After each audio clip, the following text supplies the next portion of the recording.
Book 4, Stage 7, Lesson 104. Special verbs. Emphasize, briefly, obey. Special verbs emphasize, briefly, obey. The last three ways in which the special verbs differ from other verbs are as follows. 1. They are used when we wish to be emphatic about something. For example, my husband will be pleased to see you after all these years. I do wish the children would not make so much noise. I should, but I won't. If the sentence is in the negative, we emphasize the word not. For example, my husband will not be pleased to see you after all these years. I shall not be late. We need not go if we don't want to. So tell me the first of the last three ways in which the special verbs differ from the other verbs.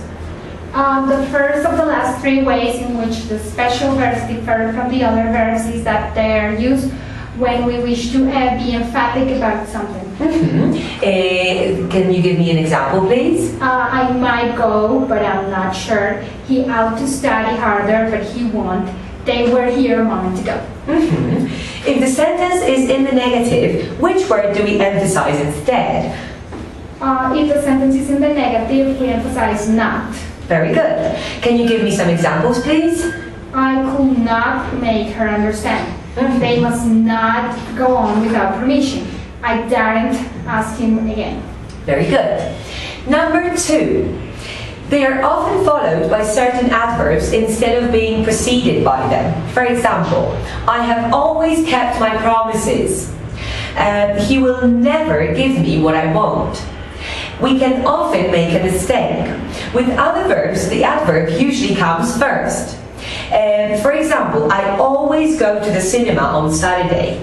He never asks questions. We often take the children on holiday. So tell me the second of the last three ways in which the special verbs differ from the normal verbs. Okay. The second of the last three ways in which the special verbs differ from the other verbs is that they're often followed by certain adverbs instead of being preceded by them. Can you give me some examples, please? It might sometimes rain heavily. He ought never to have gone. It has seldom happened twice. Very good. 3. They do not take S in the third person singular of the present tense. For example, we say, I can, you can, she can, etc.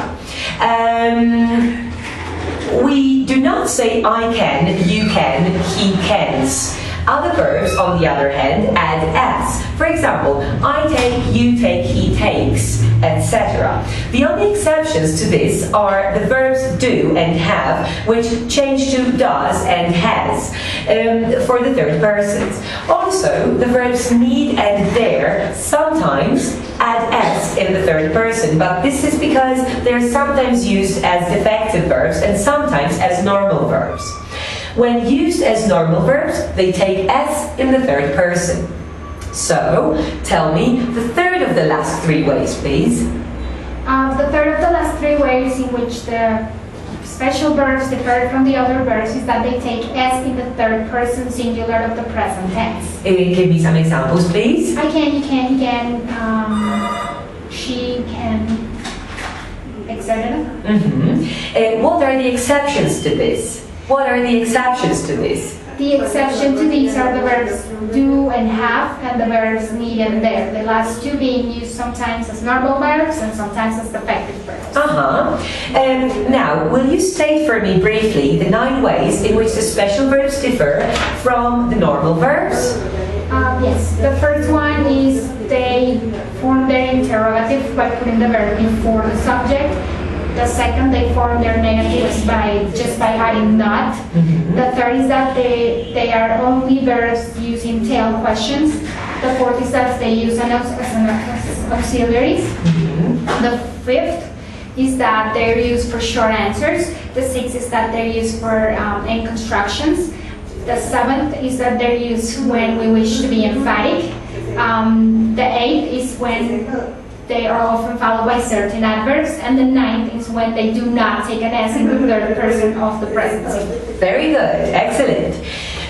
It is well to remember that in English there are very often exceptions to a rule, which means that it would be dangerous to think of the rules as always being obeyed. When learning a rule, we should always remember the words generally, often, sometimes, etc. For example, we generally put an adverb after the special verbs, but sometimes you will find it before the special verbs. For example, John always is late.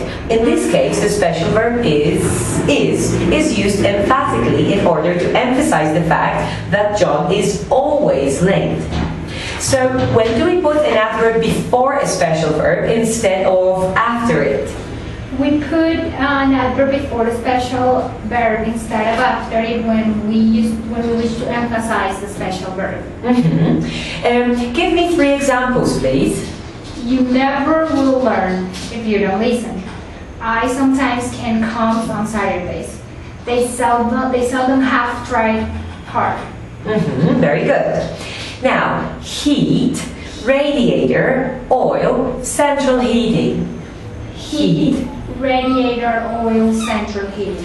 What is the verb and noun for the adjective hot? What is the verb and noun for the adjective hot? The verb and noun for the adjective hot is heat. Do you prefer the heat of the summer rather than the cold of the winter? Do you prefer the heat of the summer rather than the cold of the winter? Yes, I prefer the heat of the summer rather than the cold of the winter. Why? Because I like the heat. Okay. How is this room heated? How is this room heated? This room is heated naturally. Yes. Which is cheaper, central heating or electric fires? Which is cheaper, central heating or electric fires? Central heating is cheaper.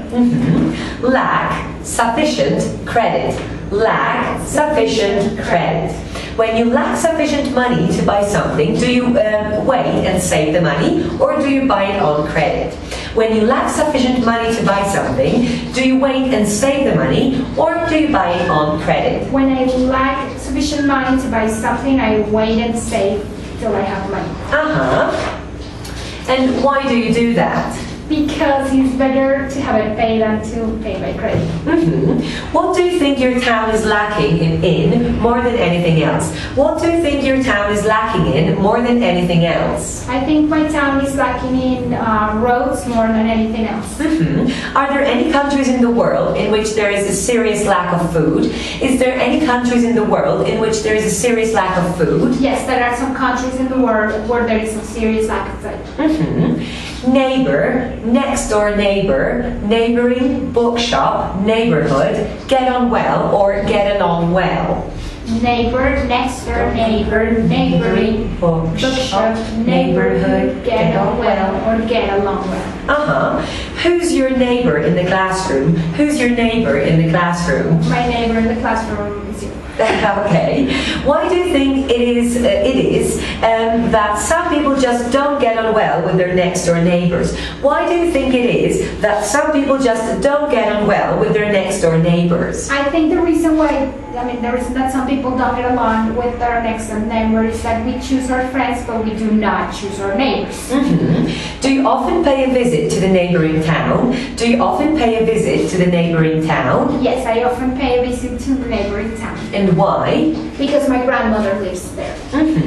Which do you think is the pleasantest or most pleasant neighborhood in this town? Which do you think is the most pleasant neighborhood in this town? I think the most pleasant neighborhood in this town is La Colina. Is there a bookshop in the neighborhood of this school? Is there a bookshop in the neighborhood of this school? Yes, there is a bookshop in the neighborhood of this school. Very good. Noble. Why do we consider the horse a noble animal? Why do we consider the horse a noble animal? We consider the horse a noble animal because it will save a man's life and will continue running until it drops dead if a man wishes to. Bible, God, relation. Bible, God, relation. What's the Christian Bible about? What's the Christian Bible about? The Christian Bible is about man and his relation to God. March, order, tiring. March, order, tiring. Why do soldiers march? Why do soldiers march? Soldiers march because marching helps maintain order, but also because it's easier, less tiring, and less boring to march in rhythm with others than to walk alone. Very good. Bloody. Bloody. Which do you think was the bloodiest battle in history? Which do you think was the bloodiest battle in history? I think the bloodiest battle in history, well, I think the Battle of Vietnam was the bloodiest battle in history. Wicked. Who do you think is the most wicked person alive today? Who do you think is the most wicked person alive today? I think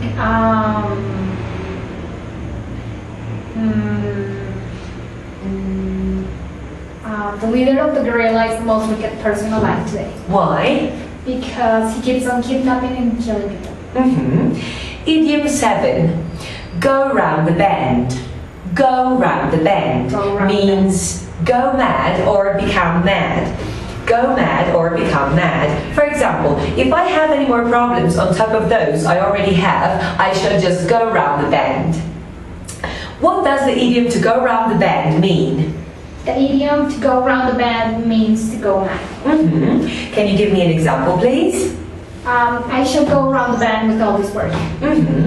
Thank you. End of lesson 104.